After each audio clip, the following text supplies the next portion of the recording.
नमस्कार, आप देख रहे हैं अपना बिहार। आपके साथ मैं हूं शिप्रा झा और बुलेटिन की शुरुआत इस वक्त की बड़ी खबर के साथ करेंगे। बड़ी खबर आपको आरा से बताते हैं, जहां बहोरनपुर थाना क्षेत्र में युवक को गोली मारने की घटना के बाद इलाके में तनाव फैल गया। पुलिस ने शुरुआत में 3 आरोपियों को गिरफ्तार किया था, लेकिन बाद में उन्हें छोड़ दिया गया। इसकी सूचना मिलते ही स्थानीय लोग आक्रोशित हो उठे और थाने का घेराव कर जमकर प्रदर्शन किया है। सड़क पर आगजनी और हंगामे के कारण आवागमन बाधित रहा। लोग आरोपियों पर कड़ी कार्रवाई की मांग कर रहे हैं। पुलिस मामले को शांत करने की कोशिश कर रही है और पूरे मामले की जांच जारी है। हम बस इंसाफ करवाना चाहते हैं सर। नहीं, इंसाफ नहीं मिल रहा है। 5 घंटे के अंदर में वो लोग कैसे छूट गए? जो लोग गोली मारे थे तो वो लोग तो न्यायालय से छूटे हुए हैं। न्यायालय तो नहीं तो कैसे छूट गए सर, बताइए आप। मतलब ये सोचने वाली बात है ना, कैसे छूट गए। क्या चाहते हैं? मैं बस इंसाफ चाहती हूँ और कड़ी से कड़ी इन लोगों को सजा। पूरी साजिश के तहत मेरे छोटे भाई को गोली मारी गई है और गोली मारने के बाद पुलिस थाने ने उसे अरेस्ट किया। अरेस्ट करने के बाद अगले दिन उन्होंने कोर्ट में इतने हल्के तथ्य पेश किए जिसमें उसको तुरंत जमानत मिल गई उसी दिन। हाँ, और ना उसमें सिर्फ एक BNS 109 लगाई है जो इन्होंने, सिर्फ वही एक धारा थी। पर उसमें भी वो धारा में जज को इसलिए जमानत देनी पड़ गई होगी कि इन्होंने मेडिकल सबमिट नहीं किया साथ में। मेडिकल के आधार के बिना तो मान्य नहीं होगा ना। वैशाली से बड़ी खबर मिल रही है, जहां वीडियो क्रिएटर आमोद कुमार के घर पर कुछ दबंगों ने कई राउंड की फायरिंग की है। वीडियो बनाने को लेकर विवाद हुआ था, जिसके बाद दबंगों ने ताबड़तोड़ फायरिंग कर दी, जिससे इलाके में दहशत फैल गई है। घटना महुआ थाना क्षेत्र के श्रवण पट्टी की है। फायरिंग का आरोप पड़ोस के गांव पहाड़पुर के 1 दर्जन से अधिक युवक पर लगा है। वहीं पुलिस ने मौके से कई खोखा भी बरामद किया। जानकारी मिल रही है, बदमाशों ने करीब 6 राउंड की फायरिंग की, जिससे गांव में अफरा तफरी मच गई। हालांकि आरोपियों की एक बाइक भी घटनास्थल पर छूट गई है, जिसके आधार पर पुलिस मामले की जांच में जुटी हुई है। वही हुआ, एक लेडीज के भेजा है और उसके बाद बोला है कि पहाड़पुर वाला के लिए पानी नहीं है। मेरा मम्मी बोला इतने बात है, और उसके बाद 4 गोने से आया है, मारधार स्टार्ट। किस चीज से आया था वो लोग? बाइक से आया था। बाइक से? कितने बाइक से था? एक गाड़ी से। 3 आदमी पैदल थे। 3 आदमी निस पे थे। तो पहले मारपीट करने लगे और उसके बाद आगे गोली फायरिंग करने लगे। जब गाड़ी हम पकड़ा गए, 5 आदमी से धके हम पकड़े, तो ये दले फायरिंग धले। कितना राउंड फायरिंग हुआ है? बहुत 5-6 राउंड, हमको पता नहीं, लगातार पट। कटिहार से एक ऐसी तस्वीर सामने आई जो राज्य में शराबबंदी को चुनौती देती दिख रही है। मामला बंगाल बॉर्डर से सटे आजमनगर थाना क्षेत्र के देवगांव पंचायत का है, जहां कई गांवों में भट्टी में देसी शराब बनाने का मामला सामने आया है। तस्वीरों में महिलाएं अवैध शराब का निर्माण करती नजर आ रही हैं।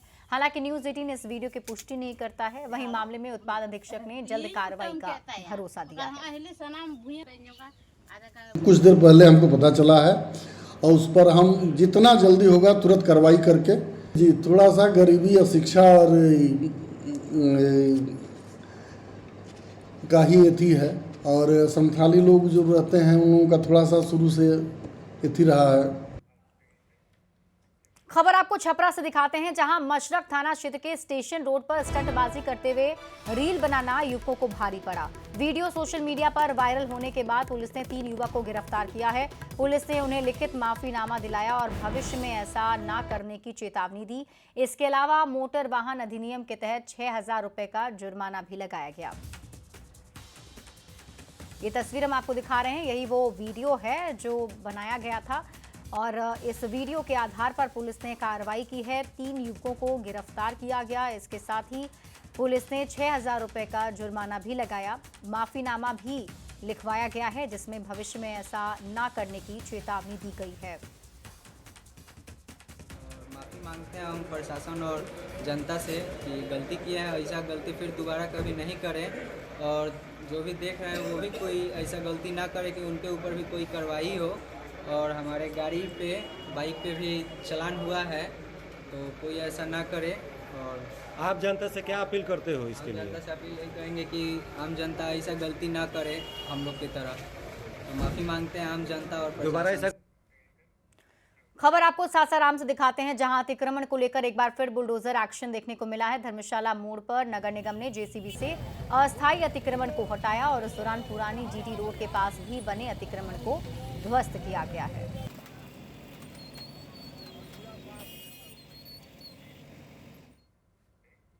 मुजफ्फरपुर से बड़ी खबर मिल रही है, जहां जिले के औराई थाना क्षेत्र के बसंत पंचायत में एक युवक अपने ही गांव के एक गूंगी महिला के साथ छेड़खानी की, जिसके बाद इस बात की जानकारी महिला के परिजन और गांव वालों को लग गई।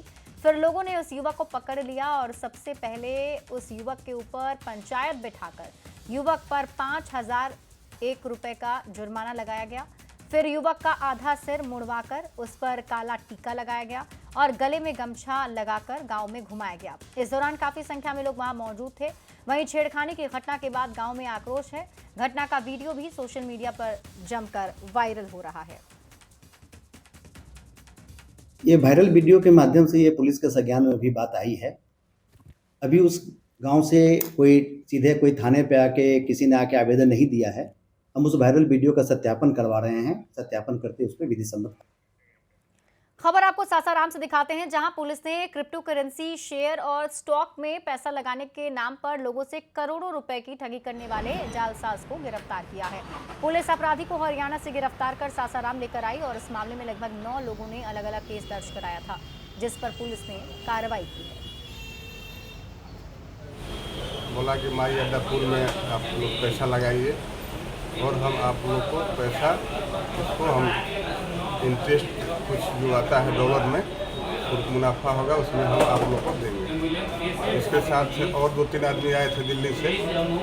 इसके बाद नटराज होटल में अपना पूरा कार्यक्रम रखा था, जिसका सब वीडियो फुटेज है और हम लोग का पैसा लगाए और ये 2-3 महीना के अंदर ही ये भाग गया पैसा लेकर के। फिर बड़ी खबर आपको वैशाली से दिखाते हैं, जहां गरौल नगर पंचायत के मुख्य पार्षद नागेंद्र दास पर फायरिंग हुई है। मुख्य पार्षद ने 4 लोगों पर फायरिंग करने का आरोप लगाया। मुख्य पार्षद का दावा है कि बाइक सवार बदमाशों ने उनके दरवाजे पर पहुंचकर 4 राउंड गोलियां चलाई। हालांकि इस पूरे मामले में अब एक नया मोड़ भी आ गया है, क्योंकि स्थानीय लोगों ने गोली चलने की बात से इनकार कर दिया है। दरअसल घटना वैशाली जिले के गरौल थाना क्षेत्र की बताई जा रही है। घटना की सूचना मिलते ही गरौल थाना पुलिस मौके पर पहुंची। पूरे इलाके की जांच शुरू कर दी गई है। पुलिस को घटनास्थल से एक जिंदा कारतूस बरामद हुआ है। हम अपने दरवाजे पर एक पार्षद मुकेश कुमार जी के साथ, एक मिथिलेश कुमार जी है उनके साथ रहते हैं और कुछ ग्रामीण लोग आए हुए थे। हम यहाँ पर बैठे हुए थे। अचानक 4 आदमी से गुड्डू झा आया और फायरिंग हमारे दरवाजे पर करने लगा। तो हम लोग उठ करके घर में भागे। उसके बाद निकले तब तो देखे कि भाग रहा है। तो निकले तो प्रशासन को सूचना दिए, प्रशासन को बुलवाए और आप लोग भी आए। नीतीश कुमार के बेटे निशांत कुमार रविवार को 1 बजे जेडीयू ज्वाइन करेंगे, लेकिन उसके पहले ही निशांत एक्शन में आ चुके हैं। जेडीयू के कार्यकारी अध्यक्ष संजय झा के आवास पर शुक्रवार की रात निशांत कुमार ने जेडीयू के युवा विधायकों के साथ बैठक की, तो शनिवार को जेडीयू के जिला अध्यक्षों के साथ मंथन किया।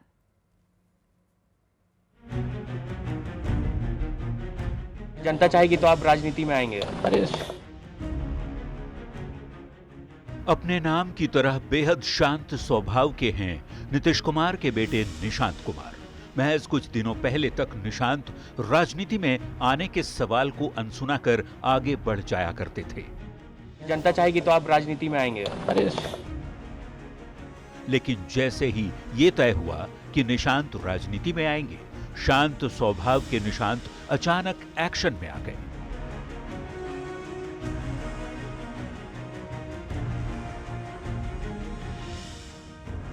निशांत राजनीति में आएंगे, इस बात को ऐलान हुए अभी महज कुछ घंटे ही हुए थे कि निशांत ने जेडीयू के युवा विधायकों के साथ बैठक कर डाली।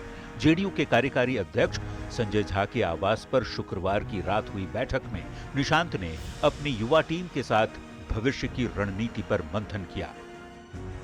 ये भी निर्णय हो गया कि निशांत जी पार्टी ज्वाइन करेंगे और ज्वाइन करने के बाद वो विधान परिषद के सदस्य बनेंगे। निशांत के बैठकों का सिलसिला अगले दिन भी जारी रहा। निशांत कुमार ने शनिवार को संजय झा के आवास पर ही जेडीयू के जिलाध्यक्षों के साथ बैठक की, जहां एक-एक कर सभी जिलों के जिलाध्यक्ष पहुंचे और निशांत में अपनी आस्था जाहिर की। हम लोगों को बहुत अच्छा लगा। उन्होंने हम लोगों के आग्रह पर तैयार है कि हमने पार्टी में जो जवाबदेही मिलेगा हम काम करेंगे, आप लोगों के साथ कदम से कदम मिलाकर। हम लोग कहें कि भाई की तरह आपके साथ हम लोग खड़ा रहेंगे। बैठक खत्म हुई और मीडिया के सामने आए संजय झा ने बता दिया कि जो लोग जेडीयू के भविष्य को लेकर टीका टिप्पणी करते थे वो ये जान लें कि जेडीयू का भविष्य तय हो चुका है।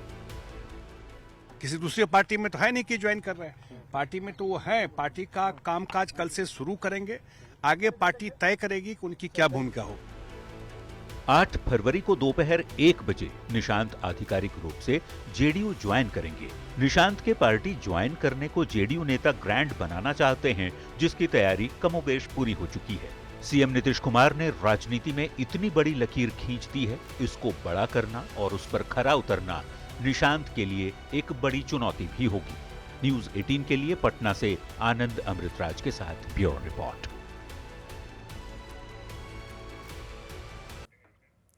तो निशांत कुमार सक्रिय राजनीति में आने वाले हैं और उनकी युवा टीम भी उत्साहित है। जेडीयू के कई युवा विधायक जिनकी मुलाकात शनिवार को निशांत से हुई, वो बेहद उत्साहित दिखे। युवा विधायकों से बात की है न्यूज़ 18 संवाददाता आनंद अमृतराज ने।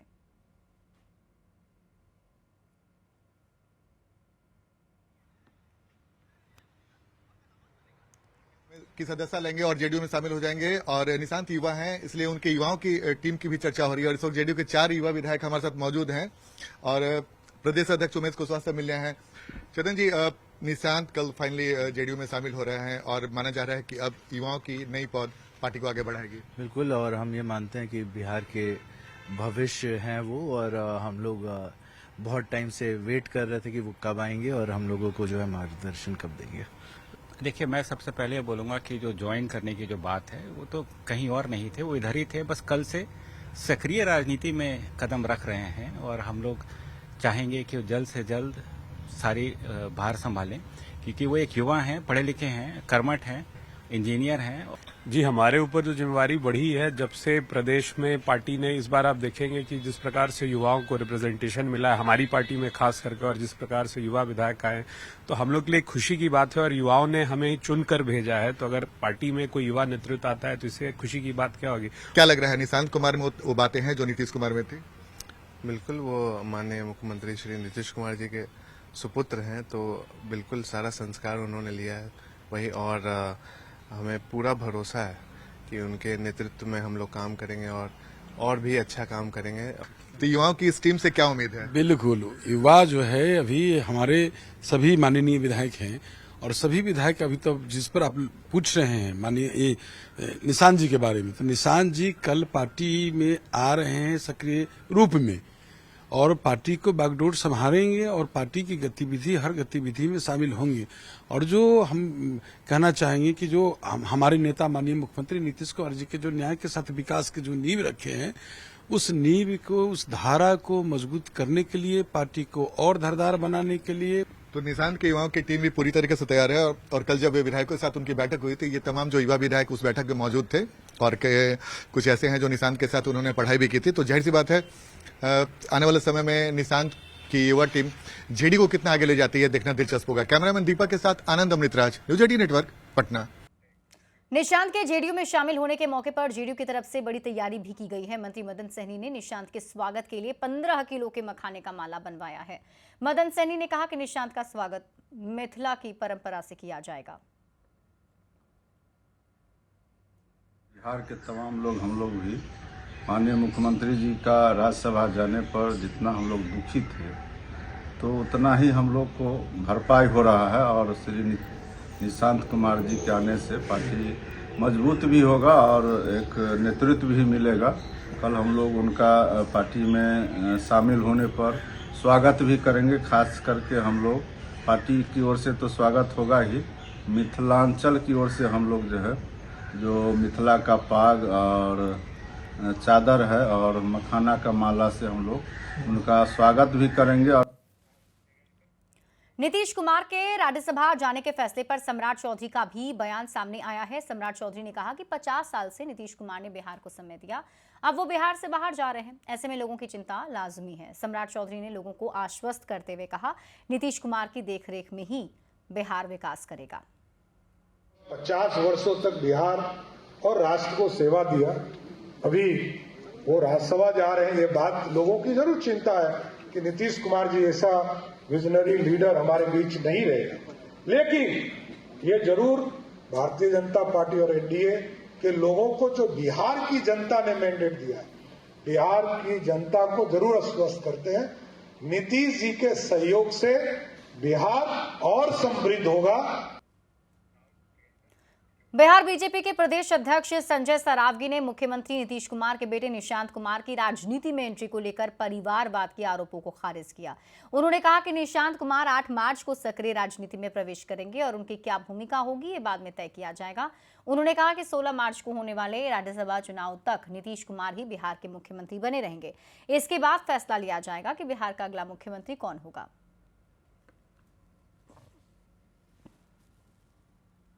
हम लोग लगातार कर रहे हैं, यशस्वी हैं, नौजवान हैं, बीटेक इंजीनियर हैं, जो माननीय मुख्यमंत्री जी भी बीटेक है, उनमें अपार क्षमता है, उनको निश्चित रूप से राजनीति में आना चाहिए। जनता दल यू ने निर्णय भी कर दिया कि 8 मार्च को विधिवत राजनीति में उनका प्रवेश भी हो रहा है। सरकार में भी उनका स्थान दिया जाएगा, वो तो माननीय मुख्यमंत्री जी पर निर्भर करता है, लेकिन उनका सक्रिय प्रवेश 8 मार्च को हो रहा है। यूपीएससी सिविल सेवा परीक्षा की मेरिट लिस्ट में 301वीं रैंक को लेकर विवाद खड़ा हो गया है। बिहार और यूपी की 2 छात्राओं ने खुद को इस रैंक का असली उम्मीदवार बताया। अब इस फर्जीवाड़े ने लोगों को हैरान कर दिया है। एक ही रोल नंबर पर 2 अभ्यर्थियों ने दावा किया है कि दोनों आकांक्षा सिंह हैं। एक खबर ये भी थी कि बिहार की रणवीर सेना सुप्रीमो रहे ब्रह्मेश्वर मुखिया की पोती ने सिविल सेवा की परीक्षा में 301वीं रैंक हासिल की है। इसके बाद क्या था, उनके घर जश्न शुरू हो गया, लेकिन बाद में इसे लेकर विवाद तब खड़ा हुआ जब गाजीपुर की डॉक्टर आकांक्षा सिंह ने यह बताया कि रैंक उनकी है, बिहार वाली आकांक्षा की नहीं। इसके बाद इस पूरे मामले में नया मोड़ आ गया है। जब न्यूज़ 18 ने ब्रह्मेश्वर मुखिया की पोती से बातचीत की तो उन्होंने बताया कि उसने यूपीएससी की परीक्षा में पीटी और मेंस देकर इंटरव्यू दिया। इसके बाद रिजल्ट जारी हुआ, उन्हें 301वां रैंक हासिल हुआ है। वहीं दूसरी आकांक्षा के दावे पर उन्होंने कहा कि ये कितना सही है उन्हें नहीं पता, लेकिन ये रिजल्ट मेरा है। अगर कंफ्यूजन है तो इसे दूर करने का काम यूपीएससी का है। तो यूपी की गाजीपुर की आकांक्षा का कहना है कि उन्हें बस इतना पता है कि वो उनका रोल नंबर है और उनका रैंक है। उन्होंने इसी रोल नंबर पर प्री मेंस और इंटरव्यू दिया है। एडमिट कार्ड में बारकोड होता है, उससे रोल नंबर पता चल जाता है। इस रिजल्ट पर एक दूसरे अभ्यर्थी ने भी दावा किया है, आखिर क्या कहोगी तुम, क्या है इसमें? मैं सारे क्लेम्स को डिनाई करती हूँ। मैंने मेहनत से प्रीलिम्स दिया, मेंस दिया, इंटरव्यू तक गई और इंटरव्यू का भी परिणाम अभी सामने है। और ये रहा कहाँ तुमने फेस किया एग्जाम? हाँ, ये प्रीलिम्स का है, अच्छा, ठीक है। आप देख सकते हैं। हाँ। और ये रहा मेंस का मेरे एडमिट कार्ड। मेंस का ये रहा। हाँ, ये दोनों मेरे एडमिट कार्ड्स हैं। अब और मैंने इंटरव्यू दिया, रिजल्ट आ गया है। इंटरव्यू कब दिया था? 4 फरवरी को दिया था, 1 बजे से था इंटरव्यू मेरा। कहाँ पर था वो? धौलपुर हाउस में। इसमें जब दूसरे व्यक्ति का ये दूसरी आकांक्षा सिंह का दावा है तो उस पर आखिर क्लैरिफाई कौन करेगा आके? हाँ, इस पे क्लैरिफाई तो यूपीएससी ही करेगा आके, और जिसका भी जो भी दावेदार हैं आके आगे से सामने से बोल रहे हैं कि उनका है तो ठीक है, ये अब यूपीएससी ही हैंडल करेगा और यूपीएससी ही क्लैरिफाई करेगा। लेकिन आपको लेकर एक मामला जो सामने आया है उसको लेकर क्या बताएंगे? वो मेरी स्टोरी नहीं है, वो किसी और की है, तो उस पर क्लैरिफिकेशन उधर से आएगा। मुझे बस ये पता है कि ये रैंक मेरी है और ये रोल नंबर मेरा है। हमने एग्ज़ाम दिए हैं और प्री मेंस इंटरव्यू तीनों में सेम रोल नंबर रहता है, तो मुझे बहुत क्लियर है कि ये मेरी रैंक। नहीं, जैसे ये होता है कि जो रोल नंबर की बात हो रही है तो उस आकांक्षा ने भी उसी रोल नंबर का दावा किया जो आपकी बताई जा रही है, तो कैसे मतलब क्वालिफाई कैसे होगा वो? जो दिख रहा है कि एडमिट कार्ड आता है उसमें एक बारकोड होता है, वो आप बारकोड से देखेंगे तो रोल नंबर पता चल जाता है। तो मेरे को ये पता है कि उससे जो मेरा एडमिट कार्ड है उसमें बारकोड में जो मेरा रोल नंबर है वही रिफ्लेक्ट हो रहा है। देश की प्रमुख non banking financial company ICL Fincorp limited ने पटना में अपने वित्तीय सेवाओं का विस्तार किया है। पटना में नए क्षेत्रीय कार्यालय के साथ 3 अन्य नई शाखाओं की शुरुआत की। कंपनी ने नया क्षेत्रीय कार्यालय कंकड़बाग में स्थापित किया है। इसके साथ ही शहर के राजेंद्र नगर, मैनपुरा और दानापुर में 3 नई शाखाएं भी शुरू की। पटना में कंपनी के नए क्षेत्रीय कार्यालय के शुभारंभ के मौके पर केंद्रीय मंत्री जीतन राम मांझी, घोसी के विधायक ऋतुराज कुमार मौजूद रहे। केंद्रीय मंत्री जीतन राम मांझी ने कंपनी को शुभकामनाएं दी। वहीं कंपनी के सीएमडी और LACTC के गुडविल एम्बेसडर के जी अनिल कुमार ने बताया कि ICL फिनकॉर्प लिमिटेड का कई राज्यों में ब्रांच है। पटना में नए क्षेत्रीय कार्यालय का खुलना कंपनी का बड़ा कदम है। कंपनी बिहार में अपना कारोबार बढ़ा रही है। 35 years, we have established a strong footprint with more than 350 branches across Kerala, Tamil Nadu, Andhra Pradesh, Telangana, Karnataka, Odisha, Maharashtra, Gujarat, West Bengal, Goa, Delhi and Jaipur. Today marks another proud milestone in our journey as we inaugurate our regional office in Patna, along with 3 new branches in Rajendra Nagar, Mainpura and Danapur. जिन शाखा का आज शुभारंभ हुआ और करने जा रहे हैं, उसकी शुभकामना हम आप सबों को देते हैं। मित्रों, बात सही है कि आज भारत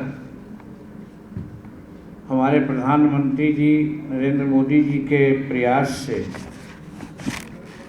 विश्व का चौथा आर्थिक व्यवस्था बन गया है। ये सब कार्यों में और कार्य को करने में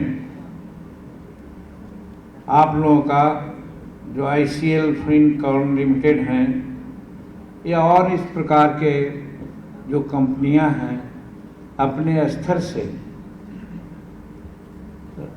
आर्थिक कार्यक्रमों का संपादन कर रहे हैं, उनका बड़ा सहयोग है। पटना के दानापुर स्थित सगुना मोड़ पर अंशुल ग्रुप द्वारा स्टेप अप लग्जरी लाउंज का भव्य शुभारंभ किया गया है। ये लाउंज सिग्नेचर टावर में शुरू किया गया है, जो अंशुल ग्रुप का हेड ऑफिस भी है। उद्घाटन के मौके पर अंशुल होम के CMD राहुल कुमार सिंह, MD सह JDU नेता विनोद कुमार सिंह और शहर के कई गणमान्य लोग, युवा और आमंत्रित अतिथि मौजूद रहे। लाउंज के शुरू होने के साथ ही पटना के लोगों को अब एक ही जगह फाइन डाइनिंग, कैफे और एंटरटेनमेंट की आधुनिक सुविधाएं मिलेंगी। यहां आने वाले लोगों के लिए लाइव तंदूर, लाइव माइक और music, DJ nights, party nights और जुम्बा जैसी कई आकर्षक गतिविधियों की व्यवस्था की गई है। अंशुल ग्रुप के CMD राहुल कुमार सिंह ने बताया कि स्टेप अप लग्जरी लाउंज को खास और तौर पर युवा और परिवार को ध्यान में रखते हुए तैयार किया गया है, ताकि लोग लाइट म्यूजिक के साथ बेहतर खान पान के साथ मनोरंजन का भी आनंद ले सके। स्टेप अप की ये लॉन्च, प्रीमियम लॉन्च हमने ओपन किया है। पटना का द फर्स्ट ऐसा लॉन्च है जहां पर आपको हर तरीके की सुविधा मिल सकती है। आइदर आप अपने आप फैमिली के साथ डिनर करने आते हो तो यू कैन सिट हेयर और आप पूरी तरीके से एंजॉयमेंट कर, जो दिल्ली में, बैंगलोर में उस तरीके से जो ये कॉन्सेप्ट है जो मैंने यहाँ पर उतारा है, अब बड़े से LED में आप अपने आप को एंजॉय कर सकते हो, मैच के थ्रू या फिर कुछ नए चीज़ के थ्रू आप यहाँ पर एंजॉय भी कर सकते हो। तो ये एक तरह से लॉन्च मैंने बनाया है और ये रेस्टोरेंट नहीं है, बिल्कुल ये पार्टी जगह है जहाँ आप लोग पार्टी भी कर सकते हो।